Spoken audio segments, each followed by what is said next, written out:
movement in America and the women's liberation. So they were very much responding to domestic problems, looking for more desirable alternatives. In other words, I don't think that probably even if I had a better balanced sample, I don't think that I would find a huge difference between American and European intellectuals. Foarte scurt, întrebarea domnului Milchevi se referea la posibilitatea de a circumscrie acest fenomen al pelerinajului la un timp istoric și cea de-a doua era întrebarea privind comparația între atitudinea intelectuală americană și cea a intelectuală occidentale europene.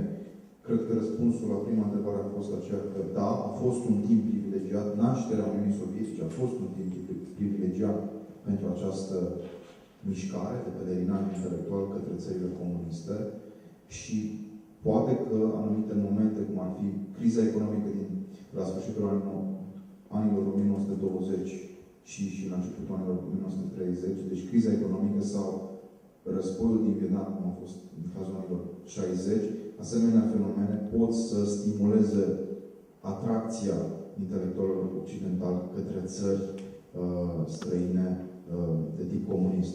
De altă parte, este aceeași căutare perenă a bunului sălbatic, fenomen întâlnit în secolul XVIII al lui Rousseau, dar și astăzi.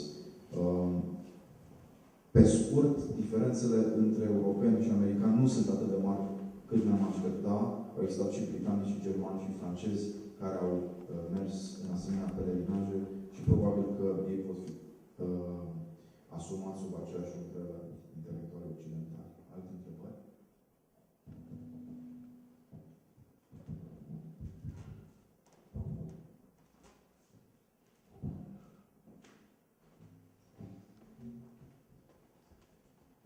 Hello, Clara Mareș from Institute. You said that Western pilgrims were seduced by the power that intellectual had in communist regime.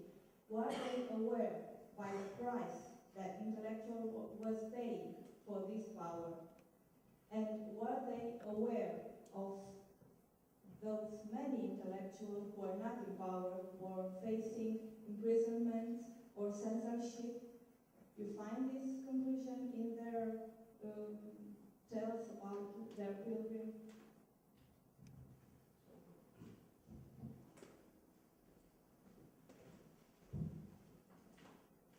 I think the question was that were these intellectuals who went to these communist countries aware of the position of the real intellectuals in those countries who were not in power and were very badly treated. And I think they generally were not aware. You see, they met the official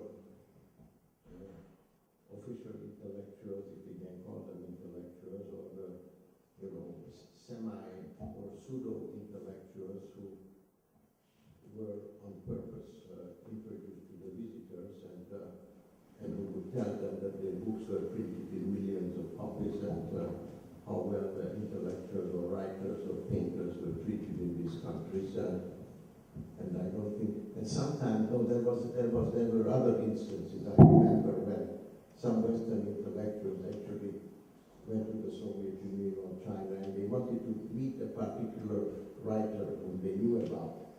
And the writer was either no longer alive or he was in prison. And so then they would be told that he's on a trip or he's not available or he's sick. So they couldn't meet them.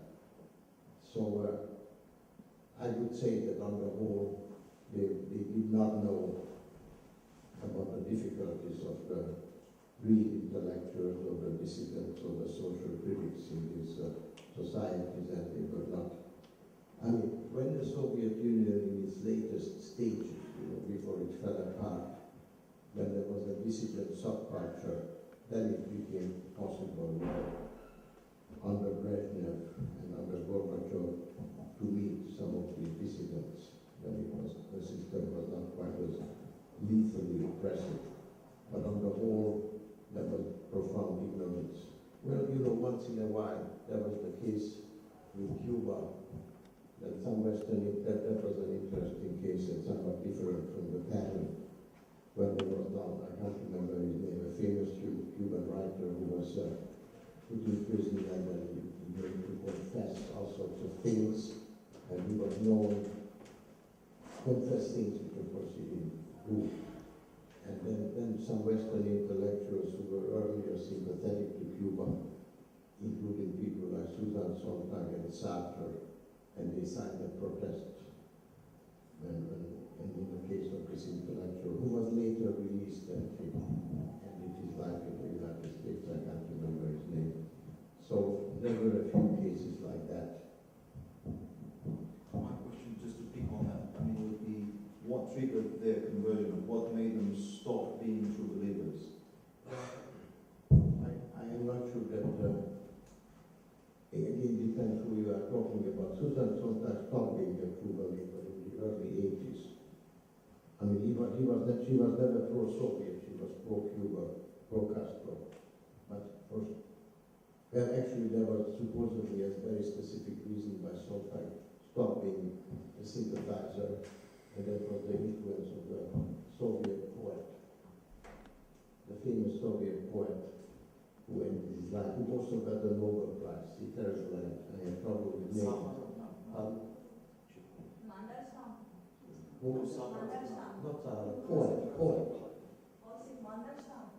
No, Brodsky, that's right, Brodsky.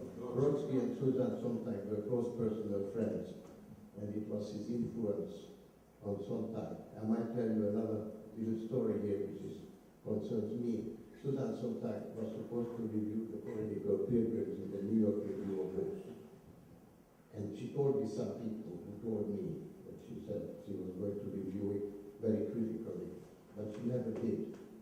So that was again the influence of Brodsky.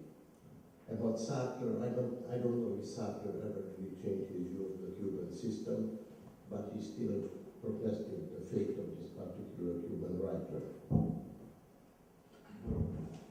N-am să mai plăcut.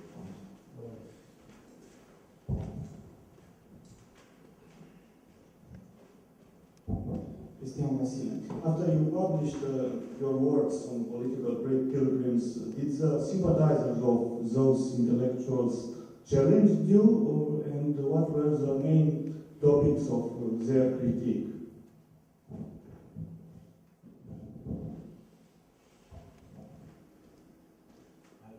I can give you an interesting example of the response to the book.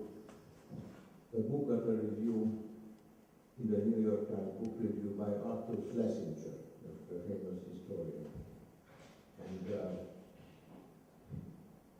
it was a mixed review. On the one hand, he didn't dispute my findings, but he thought that I overgeneralized, that there were plenty of other intellectuals who weren't like that.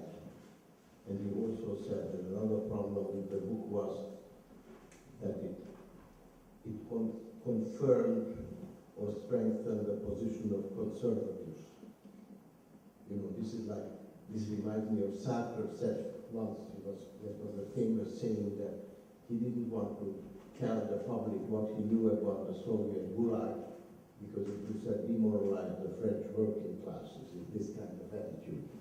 But on the whole, the book, it was actually fairly widely reviewed.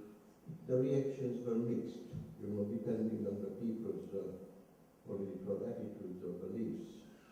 And it wasn't too bad, you know. There are not many people who said that, you know, I was some kind of a fascist or capitalist hireling. And I don't remember any very, very nasty review of the book. But my books on anti-Americanism got more negative reviews than this one. Because somehow people accepted by then, even by the 1980s when the book first came out, that it was all right to be critical of the former Soviet Union or Mao's China, where maybe not Castro's Cuba. Să spunem doar că discuția despre această carte, Political Pilgrims, este discuția despre o carte care va apărea și în